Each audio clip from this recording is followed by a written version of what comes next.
2028 సింహస్థ కుంభమేళాకు ఆతిథ్యం ఇచ్చే నగరం ఏది? ఉజ్జయిని, మధ్యప్రదేశ్. మధ్యప్రదేశ్ ప్రభుత్వం సింహస్థ కుంభ 2028 కోసం ఆర్టిఫిషియల్ ఇంటెలిజెన్స్ ఆధారిత పరిష్కారాలను అమలు చేయడానికి గూగుల్ క్లౌడ్తో భాగస్వామ్యాన్ని కుదుర్చుకుంది. ఈ భారీ మతపరమైన కార్యక్రమం సందర్భంగా జనసమూహ నిర్వహణ, ట్రాఫిక్ అంచనా, అత్యవసర ప్రతిస్పందన మరియు యాత్రికులకు సహాయాన్ని మెరుగుపరచడమే ఈ ఇనిషియేటివ్ యొక్క లక్ష్యం.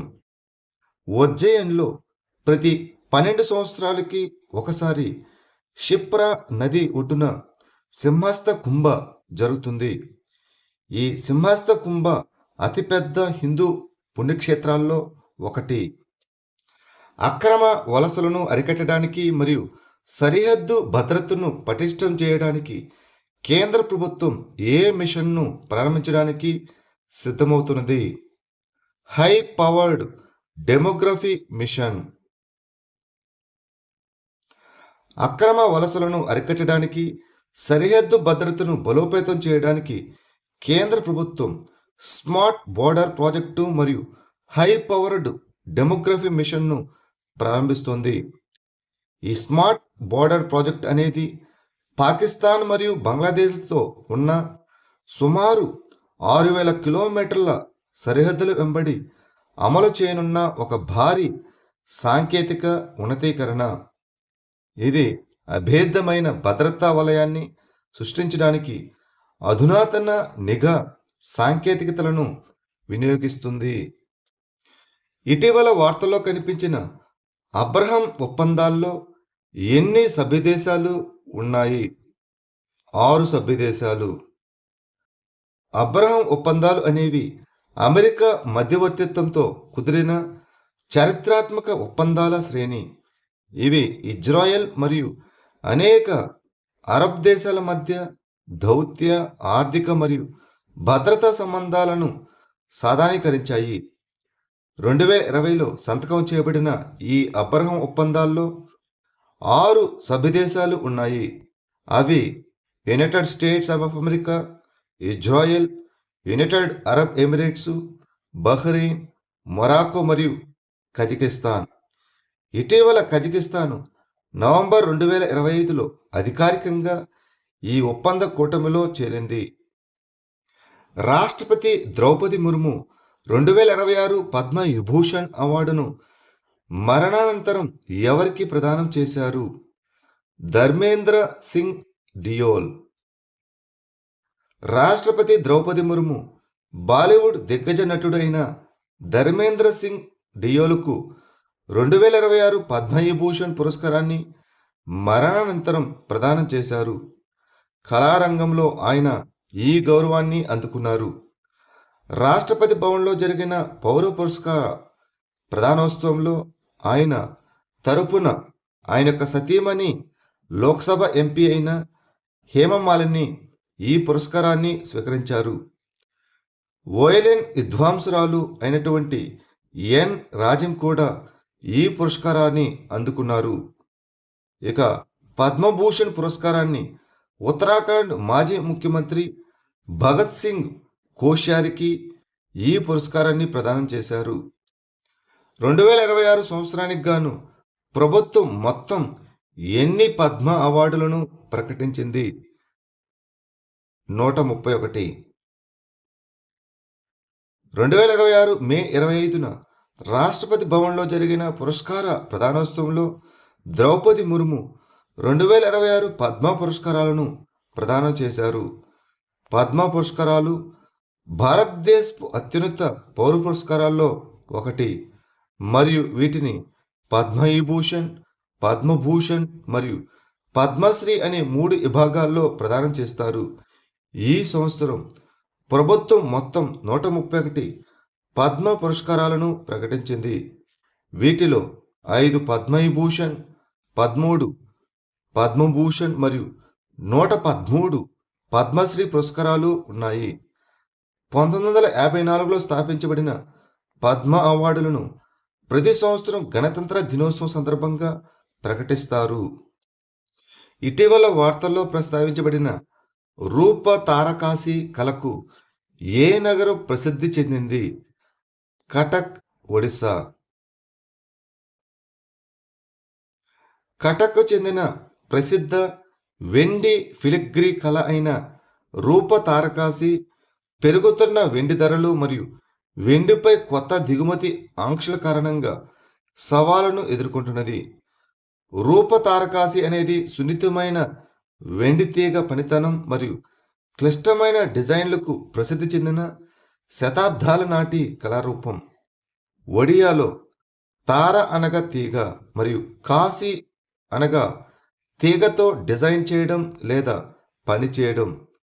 ఈ కళ 12వ శతాబ్దం నుంచి ఉనికిలో ఉంది మరియు మొఘల్ కాలంలో దీనికి బలమైన ఆదరణ లభించింది. దీని సాంస్కృతిక మరియు సాంప్రదాయ ప్రాముఖ్యతను గుర్తించి ఈ కళకు 2024లో భౌగోళిక సూచిక ట్యాగు అనగా జీ ట్యాగు లభించింది. వరల్డ్ అర్బన్ ఫోరం 2026 ఎక్కడ జరిగింది? బాకు, అజర్బైజాన్. వరల్డ్ అర్బన్ ఫోరం 2026 యొక్క 13వ సమావేశం 2026 మే 17 నుంచి మే 22 వరకు అజర్బైజాన్లోని బాకులో జరిగింది. ప్రపంచానికి గృహవసతి, సురక్షితమైన స్థితిస్థాపక నగరాలు మరియు సమాజాలు అనగా housing the world safe and resilient cities and communities అనే ఇతివృత్తంతో జరిగిన ఈ ప్రపంచ సదస్సు ప్రపంచ గృహ సంక్షోభం మరియు సుస్థిర పట్టణీకరణపై ప్రధానంగా దృష్టి సారించింది. అనల్ నాగా తెగ ప్రధానంగా ఏ రాష్ట్రంలో కనిపిస్తుంది? మణిపూర్. మణిపూర్లోని అనల్ నాగా సమాజం ఉజు మరియు రంగకాంగ్ అనే సామూహిక వ్యవస్థల ద్వారా అడవులను సాంప్రదాయకంగా సంరక్షిస్తూ వస్తున్నది. ఈ సాంప్రదాయ వ్యవస్థలు అడవులు, నీటి వనరులు, జీవవైవిధ్యం మరియు గ్రామ పర్యావరణ వ్యవస్థలను పరిరక్షించడంలో సహాయపడతాయి. అనల్ నాగా తెగ ప్రధానంగా మణిపూర్లో కనిపిస్తుంది. వీరి జనాభాలో అధిక భాగం చందేల్ జిల్లాల్లో కేంద్రీకృతమై ఉంటుంది.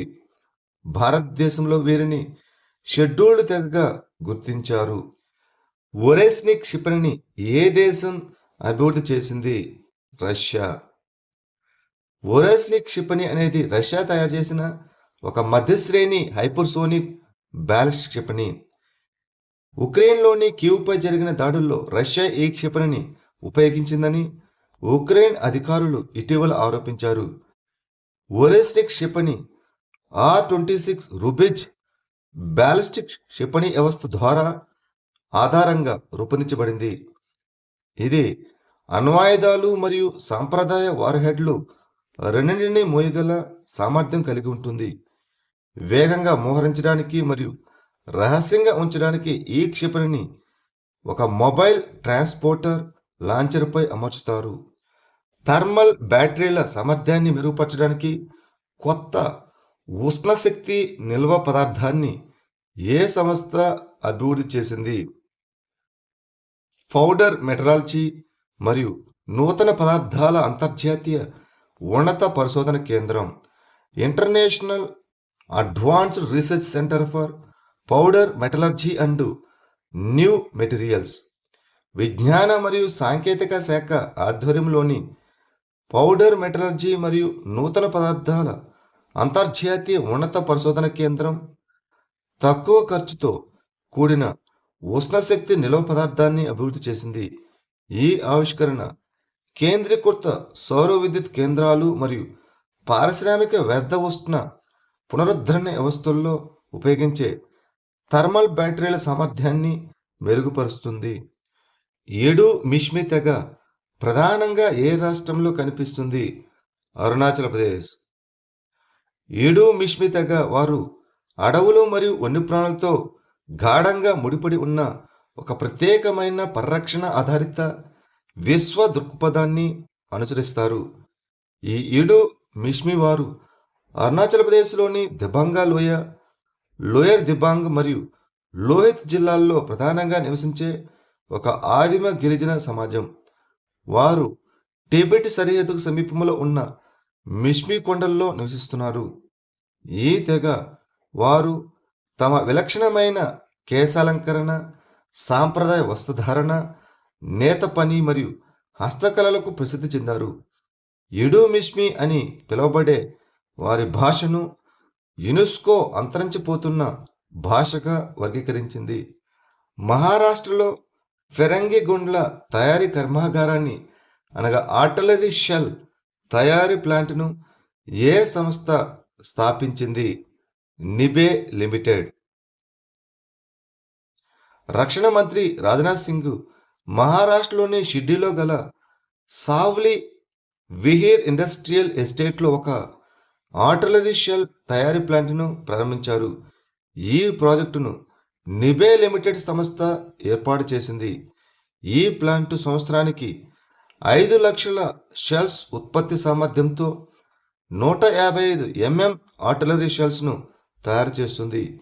ఈ ప్లాంట్లో ఉపయోగించే మొత్తం ఉత్పత్తి సాంకేతికత మరియు ముడి పదార్థాలు స్వదేశీవే.